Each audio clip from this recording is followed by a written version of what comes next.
Tujue historia ya hayati Daktari John Joseph Pombe Magufuli. Magufuli alizaliwa katika kijiji cha Chato mkoani Geita, zamani ukijulikana kama mkoa wa Mwanza.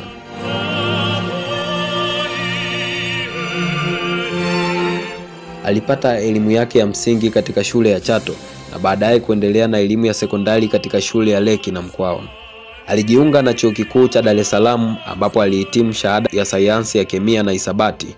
Mnamo mwaka 1988 alipata shahada ya uzamivu katika kemia kutoka Chuo Kikuu cha Dar es Salaam.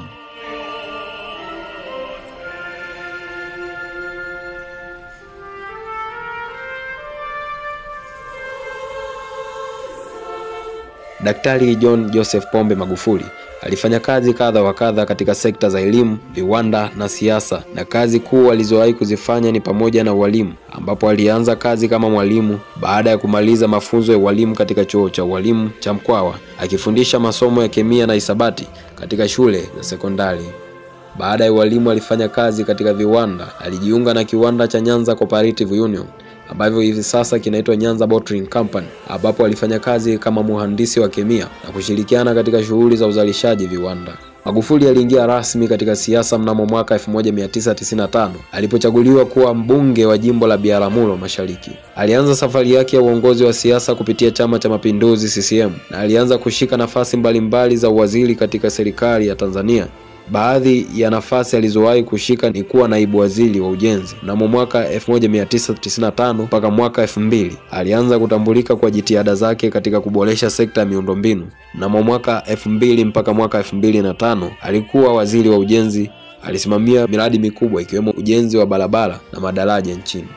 Mnamo mwaka 2005 mpaka mwaka 2010 alikuwa waziri wa kilimo, mifugo na uvuvi. Alifanya mabadiliko katika sekta ya kilimo na mifugo kwa kuongeza uzalishaji wa rasilimali vizuri.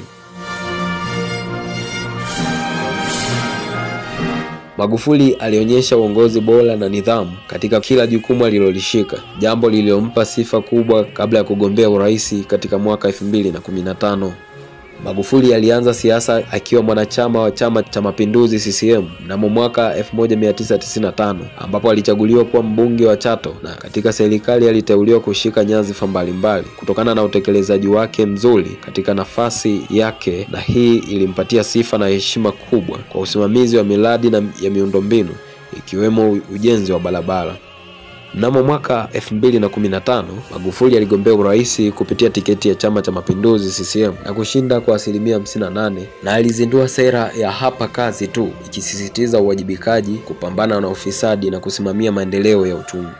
Na katika kipindi cha uongozi wake mafanikio yalikuwa makubwa sana, ikiwemo katika miundombinu, ujenzi wa reli ya kisasa SGR, ujenzi wa bwawa la umeme la Mwalimu Nyerere, kuboresha barabara, madaraja na viwanja vya ndege. Na katika elimu na afya, elimu ya sekondari na msingi bila malipo, kuboresha huduma za afya ikiwa ni pamoja na ujenzi wa hospitali na zahanati, kupambana na ufisadi, kusimamia matumizi ya rasilimali za umma, kufanya mabadiliko makubwa katika taasisi za serikali.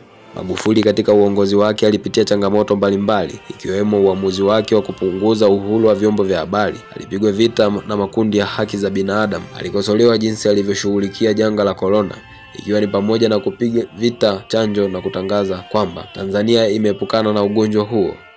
Magufuli anakumbukwa kwa mtazamo wake wa kazi ngumu, nidhamu ya matumizi ya rasilimali na msukumo wake wa maendeleo. Pia aliwagawa wananchi kwa sera zake za kipekee.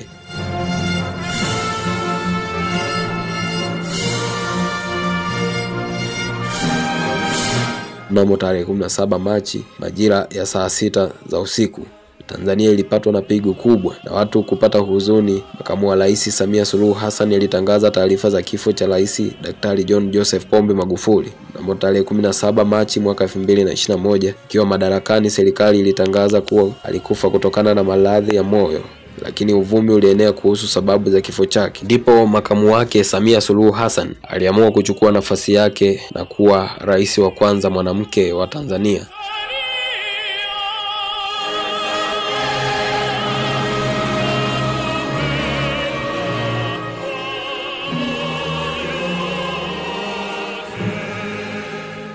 Magufuli hadi kifo chake na mauti kumfikia aliacha watoto 7 na mke mmoja.